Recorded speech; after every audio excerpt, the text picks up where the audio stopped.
Hey guys, welcome to ToggleMyLore. Tonight, we have a special guest alongside me, Alistair, and... I'm Zeruvius, and I'll eat your children. And I'm apparently the special guest. I'm Aurora, and you will grow to hate me.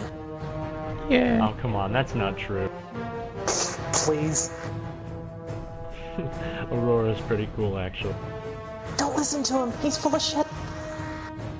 Alright, so for tonight's subject, the direction that Garrosh Hellscream is taking the Horde, I guess. What do you guys think? Pretty good topic, actually. Yeah, sounds good to me. So, what do you guys' thought? I think he's honestly just going to lead an all-out war and just basically slaughter everything. Well, we know that somehow he's being influenced or corrupted by some outer source. He's got a demon in his head. I mean, let's be honest, guys. Well, you gotta think, his father was corrupted by demons. Thrall redeemed him at the end, but he still died. Well, we could consider either the old gods, a demon, or the Shah. But because the Shah are remnants of an old god, let's just say old god. Of course, they only manifest in Pandaria, and Garrosh thus far had not been on Pandaria until 5.1 hit. That we know of. True. Well, from what I know so far, the standing for each of the other races against Garrosh. We know Vol'jin absolutely hates him. The Trolls, totally against Garrosh.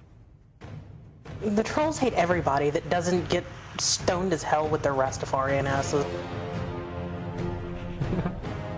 And the Blood Elves are kind of getting weary of Garrosh's, I guess you could say, goal. If you consider mass genocide as a goal. I read up on that earlier. Lor'themar actually was, he was reconsidering joining the Alliance once again until things broke down at the end of 5.1 with Jaina and Dalaran. But Lor'themar has kind of decided to go his own way now. The Blood Elves were essentially tools to either side, and they were seeing racism on all sides. But I'm thinking either there may be a rebellion soon, or Lor'themar may just branch off entirely. Now, I'm thinking the rebellion is closer because of some of the data mine sounds from 5.2. A lot of it talked about Lor'themar seizing control of the Thunder King's abilities, or something about a Titan device, I don't really recall. Well, to look at it in perspective, basically most of the Horde faction leaders think Garrosh is a dick, and they don't really trust him Right? all that much. So, from like the way I see it, I see part of the Horde breaking off and following Garrosh, while the actual true Horde, like, still, you know, stays together. Stabs him.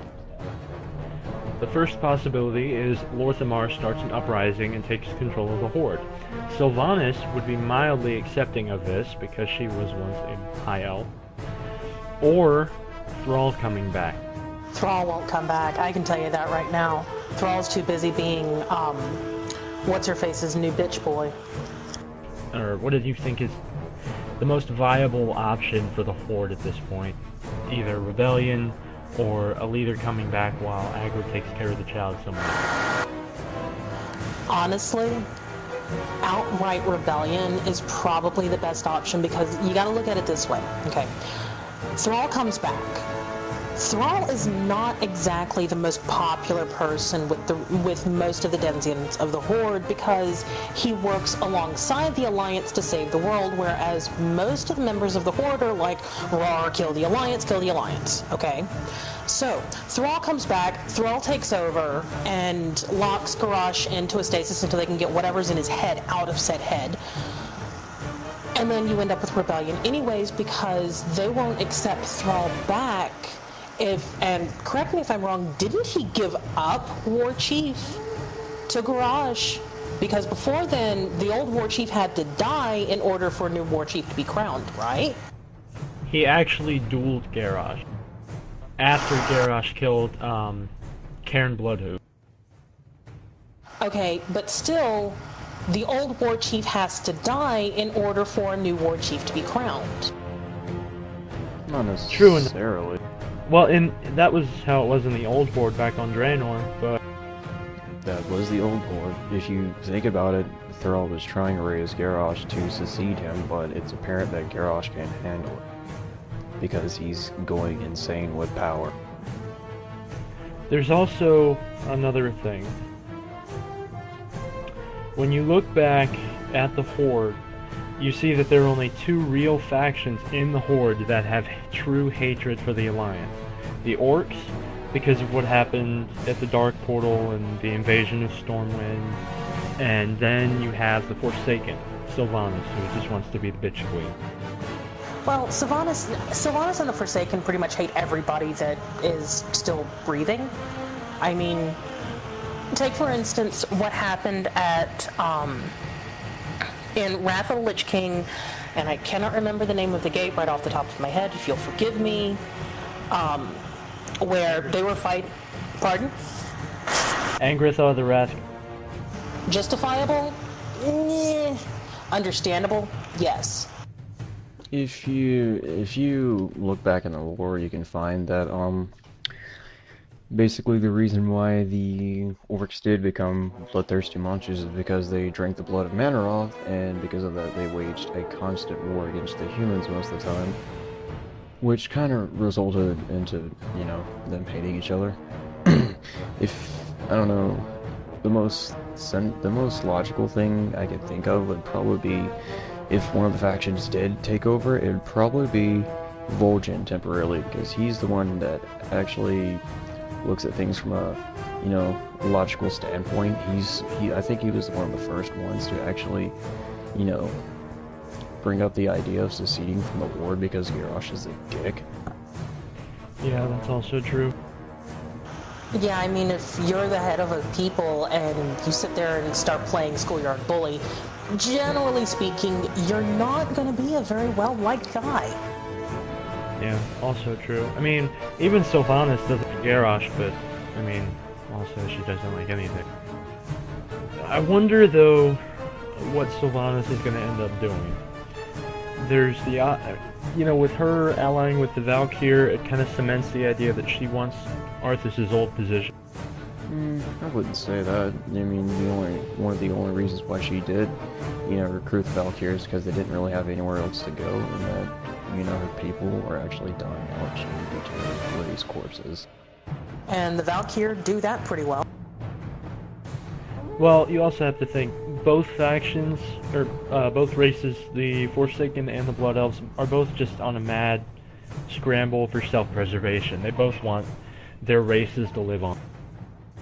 Which is in the meantime, justifiable. Also true.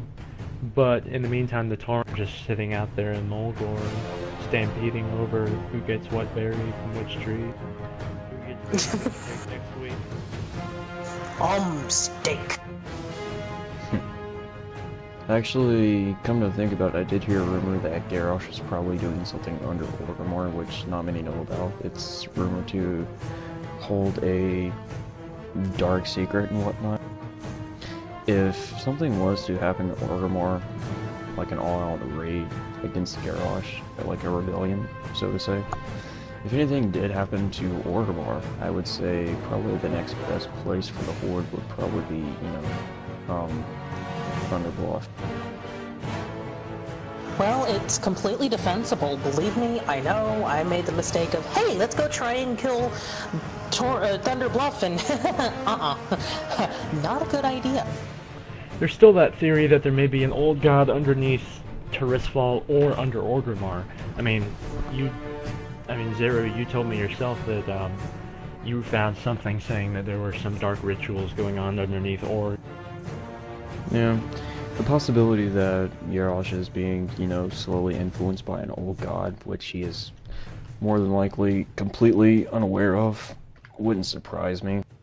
Maybe he's, you know, maybe he's subconsciously tapping into certain forces in order to get a, you know, the upper hand against the Alliance, because all he wants to do is just kill everything at this point. Well, he's getting there because it's apparently he's becoming mad with power and he doesn't know how to restrain said power. It could be that Garrosh has let his hatred of the humans and the Alliance make him vulnerable to the influence of, if it is an old god, you know, there is that possibility, or if it's more likely, if it's just another demon coming out that is maybe part of the original Burning Crusade. That's a good point. Garrosh would, more than likely be susceptible into, being manipulated by the old gods without his, without him actually knowing, which kind of leads me on to another theory. Since he is susceptible, as far as we know, to the old gods, they may be actually trying to use him as a tool in order to create chaos to free themselves. Well, here's what I think. I see Garrosh as being just as susceptible to the old gods as Deathwing was. Deathwing was originally susceptible because he created the Dragon Soul. He wanted the Dragon Soul to be imbued with the powers of the Dragonflights, and then that would escalate his power, so to speak. And it looks like Valhaldus has just joined us. Hello. Hello. Welcome. Say hi. Please say hi. Well, the reason why I think Deathwing was completely susceptible to the old god's influence is because he was becoming mad with power with the Dragon Soul. I think that if I think that major characters that the old gods take interest in when they, fall from grace or when they become, absolutely obsessed with power, then, that's the most ideal time for the old gods to actually start, getting into their heads. Well, when we talk about Deathwing was originally weaker to the Whispers of the Old Gods because he was the warden for their prison. He was the Earth Warder. So, I mean, Garrosh, obviously, he's going to be weak, just about as weak as a Twilight's Hammer cultist. I mean, seriously. Yeah, but if you think about it, it would be a really good play for the old gods. Because he's in absolute control of so much power, and he has a huge bloodlust, so he can't really control himself, and violence is always his first answer to everything. Yeah. Anything to say, Aurora? I'm sorry. I stepped away from the microphone for a minute, so I missed all of what you guys just said. Fair enough. Anyway, the real debate is, what is Garrosh really working for? Is he mad with power? Are the old gods in control of him? Or is there some demonic-related Burning Legion tie-in that's possible? Well, I think he's just... Oh.